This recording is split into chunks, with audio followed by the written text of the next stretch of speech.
Hi, wanted to go over a problem we've run into and the handling that I've worked out. And that problem is that in the proposals, we have proposals, and then we'll have, let's just say, for example, what we have here, we have proposal number 5903. This is for Suzanne Kern. And if you take a look, it's a $6,862 job with a total of 42.95 hours. So this is the first proposal that started the job, and I'm going to call it the header proposal.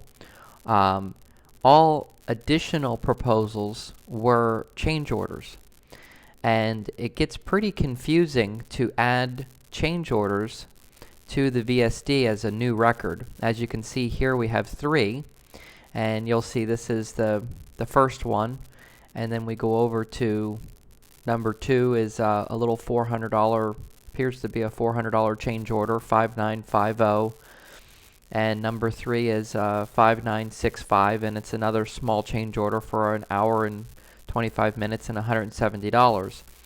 So the other point to this is that all of these small change orders are being completed on the job and at the same time as the 5903 42.95 hours.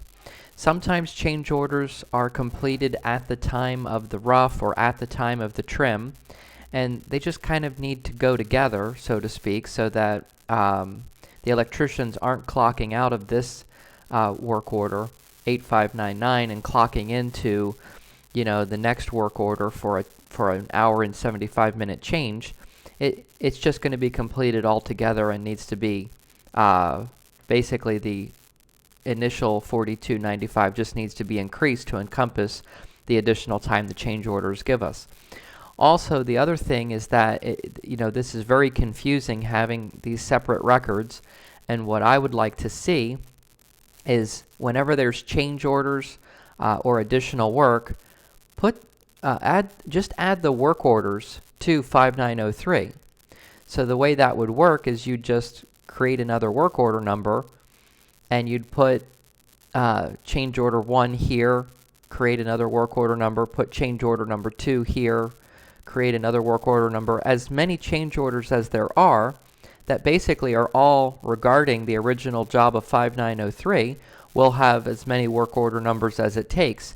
And the primary reason for this is all in one place, right with the main job and the main contract amounts, we're able to put the additional change orders, and let's just say it's one is this one and the other one is 170. So you can see how convenient it is to just see 170 and 400, and let's just say there was another one for $200. It's very convenient to go to one proposal number on the VSD delivered screen and see the main contract. The point is that work orders are added to the main contract VSD page. And then what we're going to do is, let's say, for example, this was the first payment of 42.95, or this was just being completed in one go. All right, now we just added in this work order, and this work order, and what I would do is, just to show it, I'd put 0 billable hours, 0, and 0, because I'm not actually completing that work order number. I'm not assigning times to it. When they clock in and out, they're going to clock in and out on this work order number. Now, here's another example. If they were going back to do the $400 change order, let's say, and this was going to be done maybe a week after the job, maybe the next day, but it was a completely separate cycle, could be done by the same guys that did the first job, could be done by someone completely separate, that's when I would go ahead and assign whatever the time is to that work order alone. Because it's being completed separately, now someone can clock in, complete the work, take the 1.7 hours, and it's able to be kept separate. If we're gonna add time to this work order number, and let's say we're gonna add these change orders, the way to do it and to keep everybody sane and tracking with this we can go to the work order number, hit view. We can just hit it, punch in. Now this is the work order layout screen. You'll see we have Suzanne Kern, and this is that work order number we were just looking at. It's 8599, and if we go back for a second, you'll see it's 8599. So what I'm looking to do is to increase this billable hours to reflect the change orders and have it make sense to anybody that reviews this and can track with it. So we're going to go to view, and we're going to go over here to change orders additional hours. Now this is a tool just so everyone can track with it. It's a separate table that you can just put all of the data here and how it adds up. So first I'm going to put original proposal, and we know that is 5903. You could put that or not. I like to just identify everything. And what was that billable hours? Right here, right? 42.95. So we're not going to lose that information. It's there. Original proposal, 5903, and just so it's clear, it was the total hours. Then you could go, and it doesn't even have to be a big description, change order 1, maybe a little idea of what it is. And if it was written in a separate proposal, which I did go look at most of those change orders, and as we just saw, one was written under proposal 5950, and one was written under 5965. So to make it all, reference well, so that you can track with it, let's go back to that work order number. I've already done this example. Actually, let me go back, and I've already done this to kind of show what it looks like.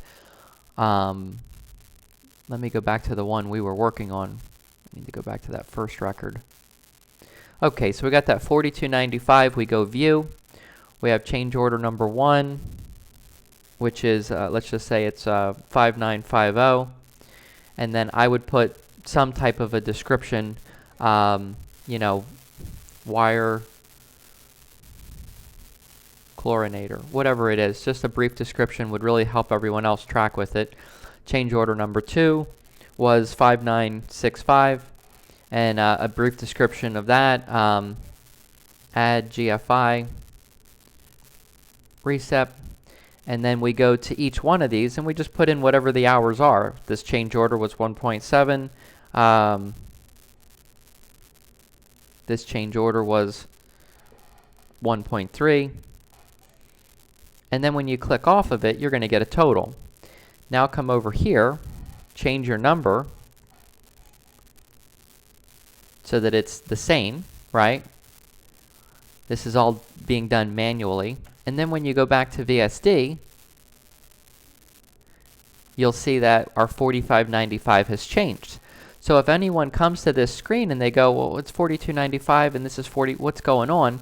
They can click view, they can come over and see, oh, there's 2 change orders and there's the total time, and they can track with it. I think this is a great way to keep track of all these change orders, because things are changing pretty rapidly once we get on the job. There's additions, subtractions, and we need to have some way to be able to follow this.